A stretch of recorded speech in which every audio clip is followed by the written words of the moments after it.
নমস্কার বন্ধুরা, তোমরা এখন দেখছো তোমাদের প্রিয় YouTube channel DG Shubho tips এবং Facebook page. WBSSC group C and D result পুজোর আগে কি আসতে চলেছে? ওবিসিতে 7% নিয়োগ সম্পন্ন হতে চলেছে। নতুন আপডেট কিন্তু কালকে চলে এসেছে, সে নোটিশ অনুযায়ী কিন্তু ব্যাকওয়ার্ড ক্লাস ডিপার্টমেন্ট থেকে কিন্তু চলে এসেছে। এবং কালকে কিন্তু আমি একটা ভিডিওতে আমি বলে দিয়েছি যে ডাব্লিউবিপিরও কিন্তু 7%-এ কিন্তু হতে চলেছে এবং ভ্যাকেন্সি কিন্তু জেনারেলদের বেড়ে গিয়েছে। এবং ওবিসিতে ক্ষেত্রেও 7% যদি হয়ে থাকে নিয়োগ ডাব্লিউবিসিএসসি গ্রুপ সি অ্যান্ড ডি, তাহলে কিন্তু জেনারেলদের সংখ্যা কিন্তু একটু বেড়ে গিয়েছে এবং জেনারেলদের কাট অফ কিন্তু একটু কমতে চলেছে। তোমাদেরকে যেটা বলবো, এবং 11-12 এসএলএসটি এবং 9-10-11 এবং আপার প্রাইমারি এবং group C and group D নিয়ে কিন্তু বিরাট আপডেট এই ভিডিওতে আজকে বলে দেব। এবং কবে হতে চলেছে সব সম্পন্ন প্রক্রিয়া এ টু জেড সমস্ত কিছু তথ্য কিন্তু আজকের এই ভিডিওতে পুরো আলোচনা করব। তাই ভিডিওটি স্কিপ করবে না। স্কিপ করলে তুমি বুঝতে পারবে না। তুমি যদি 9-10 এর ক্যান্ডিডেট বা 11-12 এবং আপার প্রাইমারি বা গ্রুপ সি এবং গ্রুপ ডি এর ক্যান্ডিডেট হয়ে থাকো, তাহলে কিন্তু সবার জন্য কিন্তু আজকের এই ভিডিওতে এ টু জেড আপডেট আজকের এক ভিডিওতে বলে দেবো। তো চলো ভিডিওটি শুরু করা যাক এবং মনোযোগ সহকারে দেখতে থাকো তুমি যদি এই ক্যাটাগরির ক্যান্ডিডেট হয়ে থাকো। আমরা চলে আসবো ডাব্লিউবিসিএসসি গ্রুপ সি অ্যান্ড ডি। নবনিযুক্ত সদস্য স্বামী আত্মপ্রিয়ানন্দ জানান, সুপ্রিম কোর্টের যাবতীয় নির্দেশিকা মেনেই কিন্তু কমিশন কাজ করবে। সমস্ত তথ্য পাবলিক ডোমেইন প্রকাশ করা হবে, যাতে কোনো প্রশ্ন না ওঠে এবং সাধারণ মানুষ সঠিক তথ্য পান। স্বচ্ছতা হবে আমাদের প্রাধান্য, এটাই কিন্তু স্বামী আত্মপ্রিয়ানন্দ জানান, নবনিযুক্ত সদস্য WBSSC group and C and D এর। তারপরে তোমাদেরকে বলে দিই, স্কুল সার্ভিস কমিশনের 4 কিন্তু নতুন সদস্য নিয়োগ হয়েছে, সেটা কিন্তু আমরা আগেও দেখেছি। নিয়োগ প্রক্রিয়ায় বিশ্বাসযোগ্যতা বাড়াতে বড় পদক্ষেপ। স্বামী আত্মপ্রিয়ানন্দা হচ্ছেন সচিব হয়েছেন, এবং স্বামী স্বাস্থ্য জ্ঞানানন্দ এবং স্বামী তত্ত্ব সরানন্দ এবং অধ্যাপক রামতত্ত্বকার ভেঙ্কটেশ্বরম হয়েছেন কিন্তু স্বামী আত্মপ্রিয়ানন্দ জানান, সুপ্রিম কোর্টের যাবতীয় নির্দেশিকা মেনেই কিন্তু কমিশন কাজ করবে। সমস্ত তথ্য পাবলিক বা ডোমেইন প্রকাশ করা হবে, যাতে কোনো প্রশ্ন না উঠে এবং সাধারণ মানুষ সঠিক তথ্য পান। এটাই কিন্তু বিশ্বাসযোগ্যতা, স্বচ্ছতা, ন্যায় বিচার করতে তারা কিন্তু এই পদক্ষেপ নিতে চলেছে। আসবো বিভিন্ন শিক্ষক ও অশিক্ষক পদে দ্রুত নিয়োগের আপডেট নিয়ে।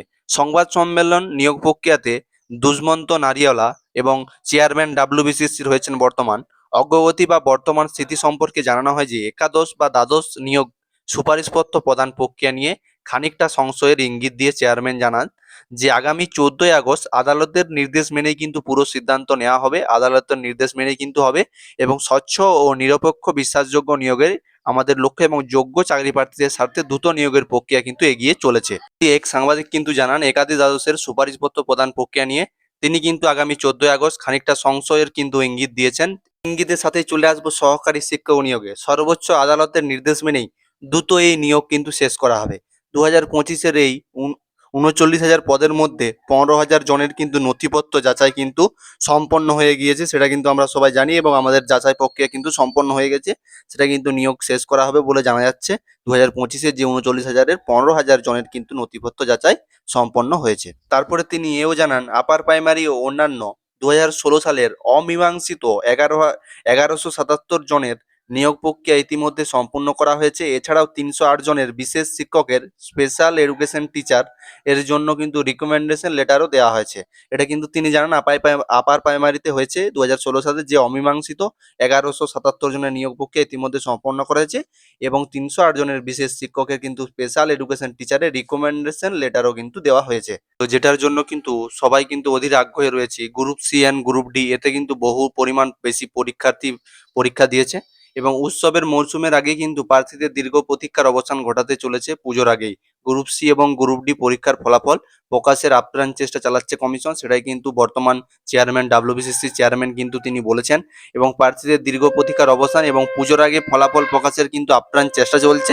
স্বচ্ছ ও নিরপেক্ষ ভিত্তিতে পরীক্ষার এবং মূল্যায়ন করা হবে এবং যোগ্য প্রার্থীদের ন্যায্য সুযোগ নিশ্চিত করার লক্ষ্যে, এটা কিন্তু তিনি জানিয়েছেন। এবং উৎসবের মরশুমের আগে আমি তোমাদেরকে বলে দিই, এই আগস্ট মাসে কিন্তু রেজাল্ট আসছে না, অক্টোবরের প্রথমের দিকে সপ্তাহে কিন্তু রেজাল্ট আসার সম্ভাবনা রয়েছে এবং পুজোর আগেই কিন্তু রেজাল্ট প্রক্রিয়া কিন্তু চলে আসতে চলেছে। এবং কমপ্লিট না হলেও গ্রুপ সি এবং গ্রুপ ডির পুরো প্রক্রিয়া কিন্তু রেজাল্ট কিন্তু পুজোর আগে কিন্তু চলে আসবে, এটা কিন্তু আপডেট আছে।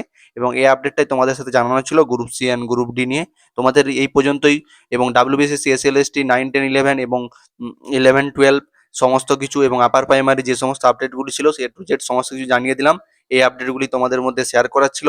এই আপডেটগুলি তোমাদের কেমন লাগলো অবশ্যই কিন্তু কমেন্টে জানাবে এবং রেজাল্ট নিয়ে কিন্তু যে আপডেট ছিল সেটাও জানিয়ে দিলাম। এরকম ডাব্লিউবিসিএসসি গ্রুপ ডি এবং 9-10-11-এর আপডেট পেতে আমাদের চ্যানেলটির পাশে থাকবে এবং সাবস্ক্রাইব করে দেবে এবং ফেসবুক পেজ থেকে দেখলে ফলো করে দেবে। তো চলো টাটা বাই বাই, দেখা হচ্ছে নেক্সট ভিডিও নিয়ে।